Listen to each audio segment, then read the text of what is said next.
উৎসব হোক প্রতিবাদের এই স্লোগানকে সামনে রেখে জলপাইগুড়ি নাগরিক সংসদের আহ্বানে তিলোত্তমা পক্ষের শুরু দিলে চক্ষুদান আগামীতেই বিচার চান। এই স্লোগানকে সামনে রেখে প্রতিবাদ উৎসব শুরু হয় বুধবার সন্ধ্যায় জলপাইগুড়ির কদমতলা মোড়ে।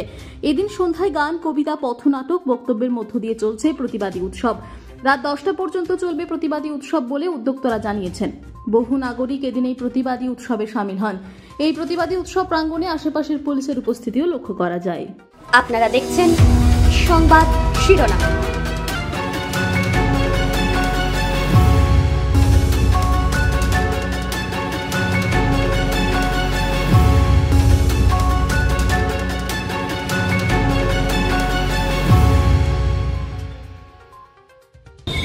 আমাদের সহকর্মীরা যখন আস্তে আস্তে মুখ খুলতে আরম্ভ করেছেন সাহস করে, তখন আমরা অবাক হয়ে হয়ে শুনছি যে এটা কোনো একটা দুটো বা 4-5টা গুন্ডার গল্প নয়, যারা ডাক্তারি স্টুডেন্ট বা ডাক্তারের ছদ্মবেশে পিওর গুন্ডামি চালাচ্ছিল।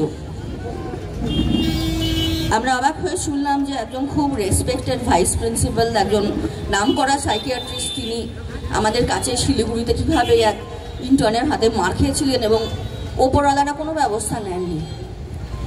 আমরা অবাক হয়ে শুনতে পাচ্ছি যে আমাদের এক সহকর্মীকে কিভাবে ট্রান্সফারের নামে অত্যাচার করা হয়েছিল যখন তার মার শেষ কয়েকদিন কেমোথেরাপি চলছে। সেই সময় তাকে বাড়ি থেকে বহু দূরে পাঠিয়ে দেওয়া হয়, যেখানে ট্রানজিটলি মোটে 10 দিন হওয়ার কথা, জোর করে 2 দিনের মধ্যে তাকে বাধ্য করা হয় সেখানে যোগ দিতে।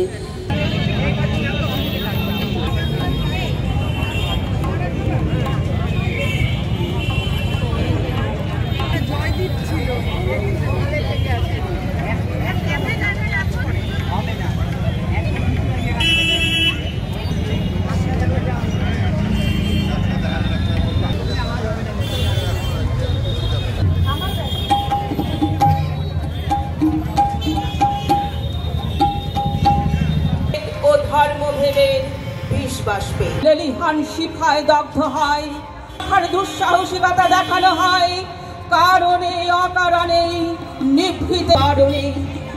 আজ এই সভ্য শতাব্দীর পৃষ্ঠে সভ্য, তবে হে আদি পরত আবার তুমি জাগ্রত হও রুদ্র রূপী রুদ্রাণীর মতো।